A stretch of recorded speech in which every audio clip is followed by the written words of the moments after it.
का खालसा वाहिगुरू जी की फतेह। आज आप सारे दफ्तर इतने हो रही हैं यानी जित सिंह जी बरसी के आज सिखा को पता नहीं है कि जो सिख फौजा अंग्रेजा को मार चुकी सी 1849 जिमें महाराज कहते हैं राज बिना का धर्म चले हैं तो सिखा के बहुत निधार आ गया सी। दो वड्डियां वड्डियां ताकत ईसाई के दूसरे हिंदुत्व के लोग उन्होंने सोचा कि जो सिखा को राज रह गया असी इतने आर्य समाजी बनाइए तो ईसाई बनाइए। ये चीज बड़ी तगड़ी तरह साढ़े सिख स्थानों के उत्ते फैली हुई सी। इन्होंने आर्य समाजियों ईसाइयों को बहुत ज़्यादा फायदा होया। ਜਿਹੜੇ ਸਾਡੇ ਮਹਾਰਾਜ ਕਪੂਰਥਲੇ ਦੇ ਸੀ ਉਹਨਾਂ ਨੇ ਈਸਾਈ ਧਰਮ ਕਬੂਲ ਕਰ ਲਿਆ ਤੇ ਜਿਹੜੇ ਮਜੀਠੀਆ ਪਰਿਵਾਰ ਚੋਂ ਦਿਆਲ ਸਿੰਘ ਮਜੀਠੀਆ ਸੀ ਜਿਨ੍ਹਾਂ ਦੀ ਅੱਜ ਟ੍ਰਿਬਿਊਨ ਚੱਲਦੀ ਹੈ ਜਿਹੜੀ ਤੁਸੀਂ ਟ੍ਰਿਬਿਊਨ ਪੜ੍ਹਦੇ ਹੋ ਇਹ ਦਿਆਲ ਸਿੰਘ ਮਜੀਠੀਏ ਦੇ पैसे नाल चल रही है। दियाल सिंह मजीठिए दी लाइब्रेरियां भी हैगी है कॉलेज भी चल रही है। पर साथ दियाल सिंह मजीठिया आर्य समाजी बन गए थे। आर्य समाजी बनने से एडे बड़े सिख घराने को हिंदुत्व तब्दील कर देना ये सारिया सट्टा असी खाधिया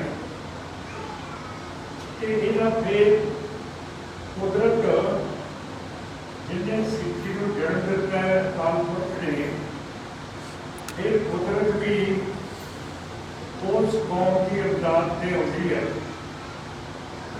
फिर यानी जित सिंह कौम ने पैदा करता जिन्हें बहुत ज्ञानी ध्यानी सी बहुत सारे धर्मों का इलम सी और बड़े बड़े आर्य समाजियों के नाल बैठ के ये बहस कर सकते थे। इन्हों की बदौलत साडी सिंह सभा मूवमेंट चली जिसकी बदौलत असी महंत जिहड़े साडे गुरुद्वारे ने कब्जे किए हुए सीगे वो असी छड़ाए महंता को खत्म करता।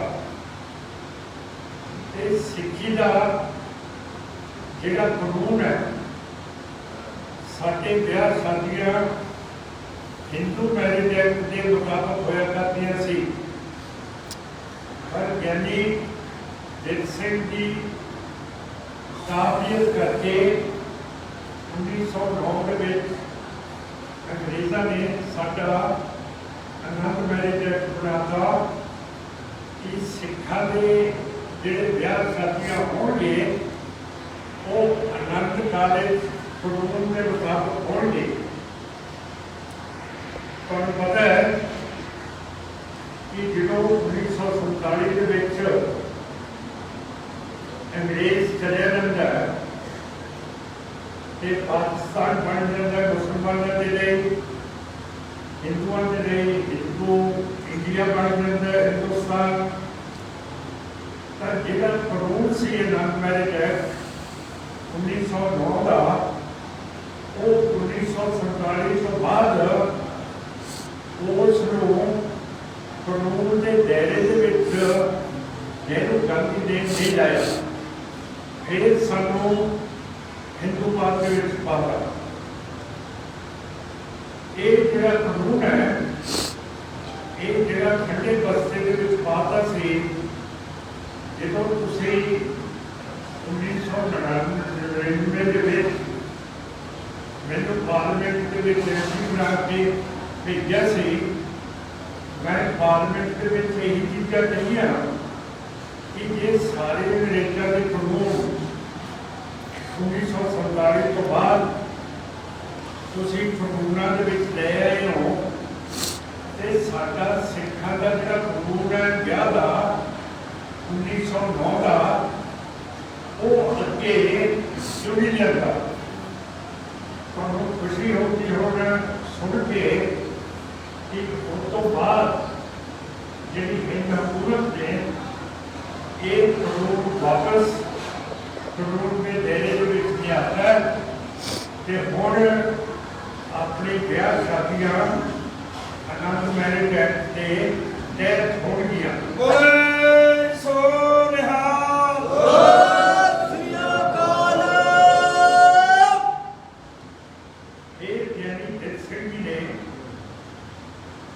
साडी कौम के लिए पार्लियामेंट बनाई श्रोमणी गुरुद्वारा प्रबंधक कमेटी हम पार्लियामेंट का बनती है जेडे कौमां आजाद हो गई है जिन्हों का राज होगा पर ज्ञानी जी की काबलियत करके साडा 1925 के श्रोमणी गुरुद्वारा कमेटी बनी। ये बीबियां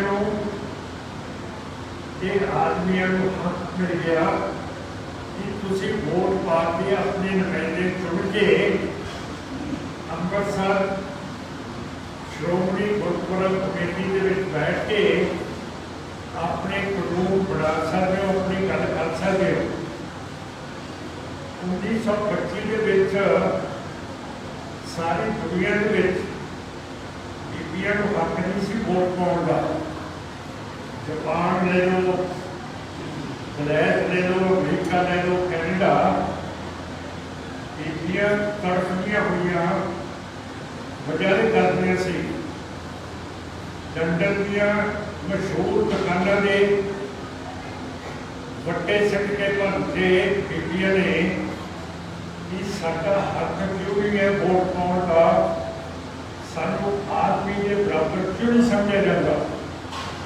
पर तुसी देखो कि 1925 साडियां बीबियां को हक मिल गया सी वोट पाने का। उस वेले ये सब तो नवी सारे एशिया दे विच पार्लियामेंट साडी स्थापित हुई, जिहड़ी सानू फखर की गल है। ये सारा कुछ ज्ञानी जित सिंह ने दिता है।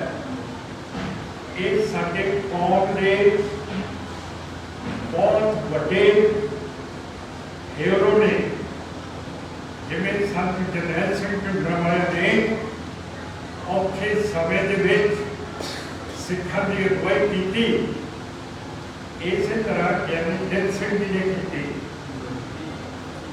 पर अफसोस है कि जिहड़ा अज असीं इन्हां दी बरसीगा मना रहे हैं, असीं इत्थे 2.5 करोड़ बैठे हैं। STPC ने नहीं समझा कि एक कौमी दिवस है कि इसनों बड़े पद्धर सिख पद्धर के उत्ते मनाना चाहिए। ये हम 11 साल तो STPC दियां वोटां नहीं पै रही।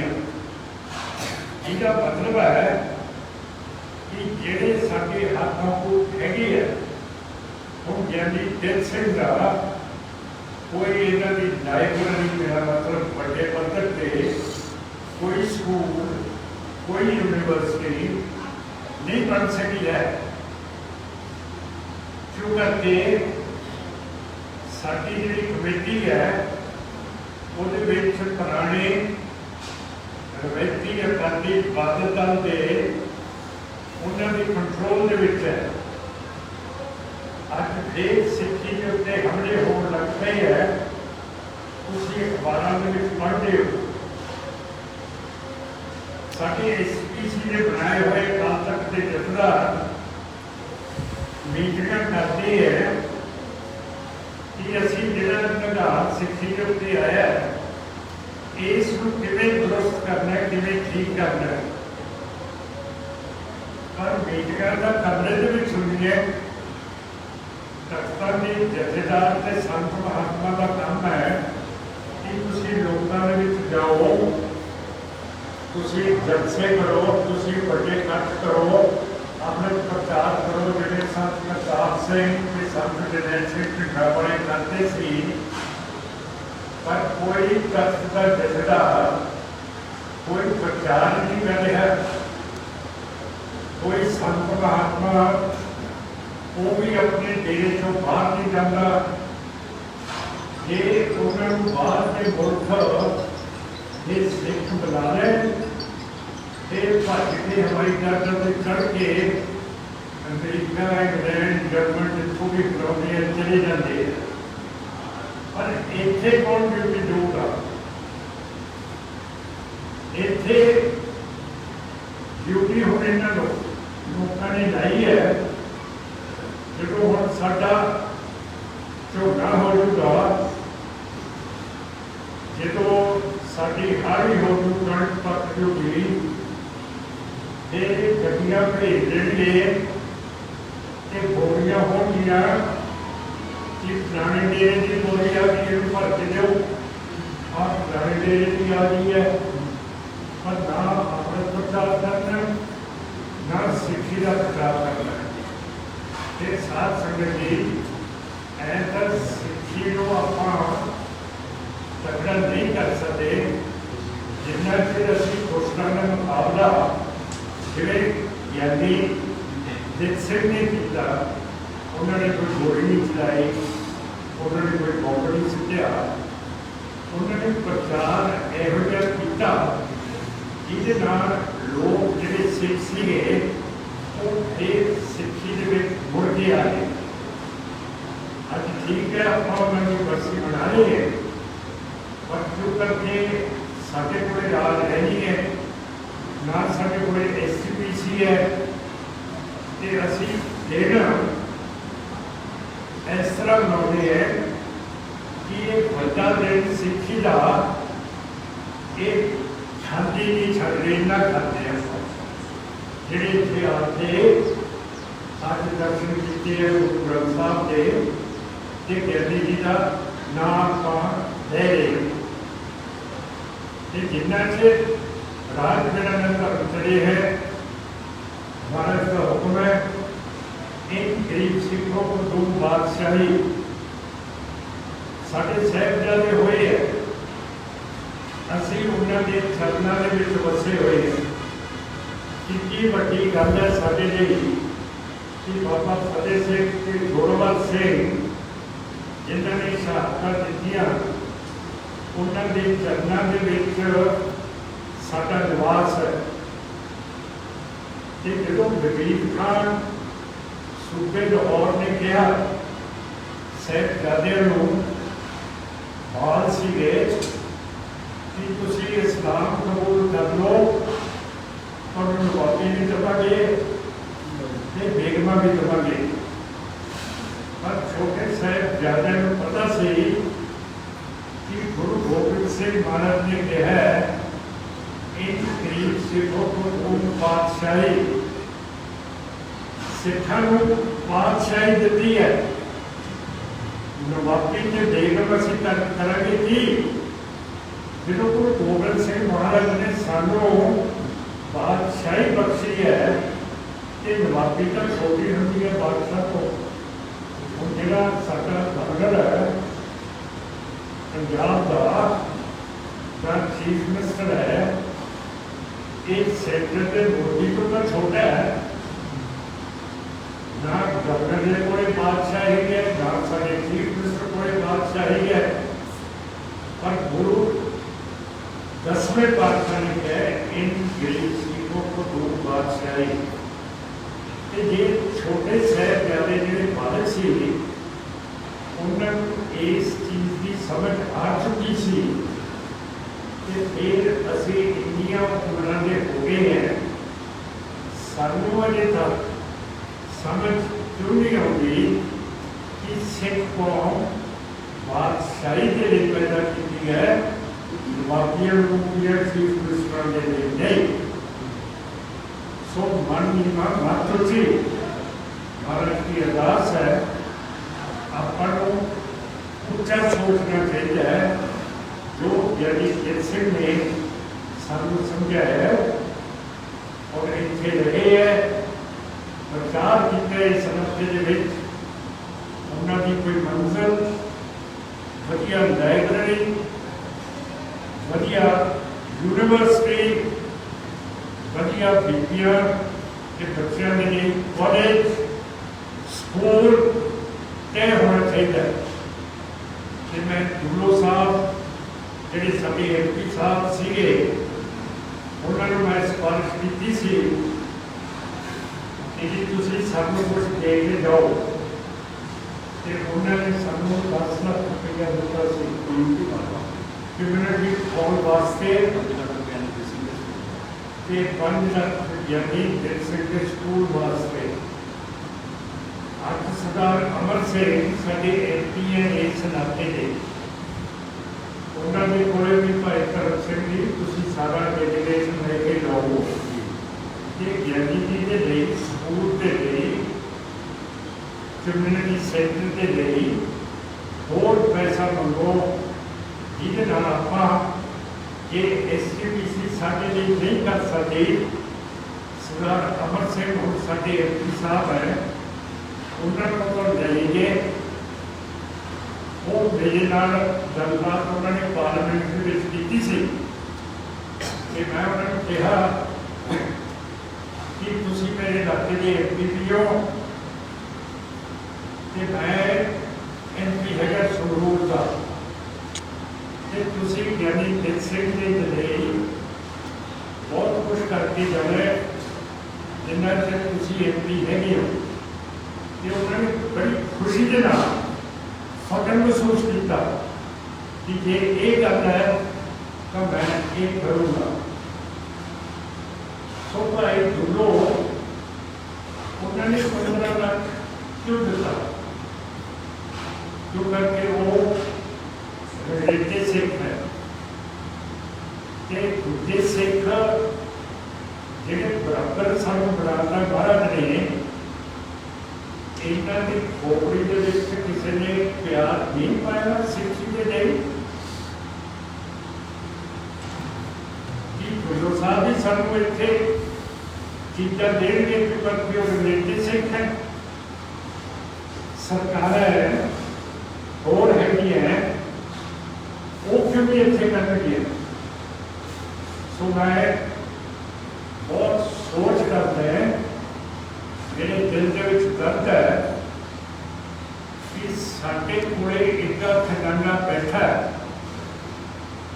पर सानू लोगों को अजे तक सिखां पता ही नहीं कि साडे कोले की है। दूजे धर्म हो रहे हैं, यही है प्रचार है नहीं, साडे तख्तां के जथेदार प्रचार नहीं कर रहे, संत महात्मा बाहर नहीं जाते, चंदे बाहर नहीं लाते, बीबियां के उत्ते अत्याचार हो रहे हैं, विआहियां जांदियां, पुट्ठियां मारियां जांदियां।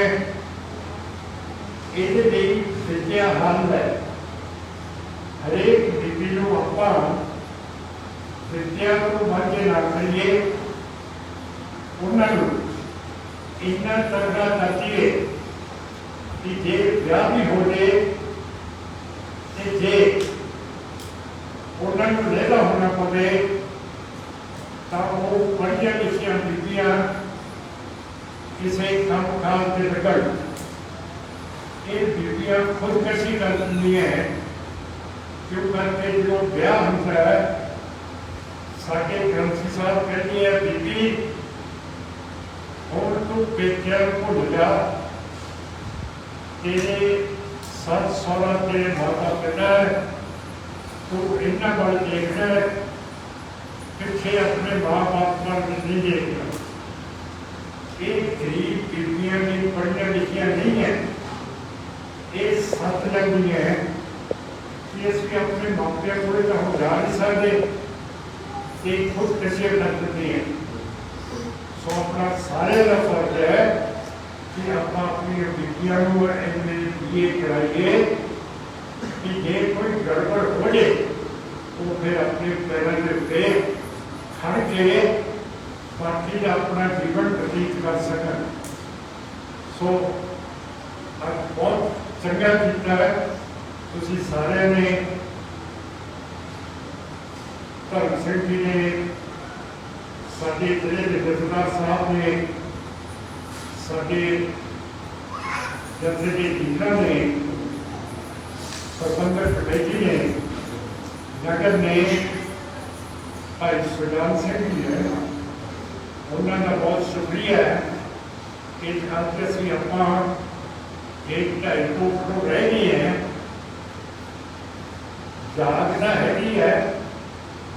ये जाग के छोड़ोगी जिम्मे थोड़ी सी जाग उधर बुलाई दी है कि वो कई चीज़ा लिखी होती हैं। इस तरह आप जाग लेंगे तो रही है पर कोई दबाव नहीं कर सकते क्योंकि साढ़े कोई श्रोमणी गुरुद्वारा कमेटी नहीं है कि 15 तरीक को असं बहुत बड़ा इजलास अंमृतसर कर रही है कि सेंटर की सरकार SPPC के इलेक्शन से भी करा दी। जो उत्थे मैं बेनती करता है कि उत्थे अपने जरूर हाजिरी पर दिए दरबार साहब के अगे जी ग्राउंड है उत्थे अपनी मीटिंग होगी। और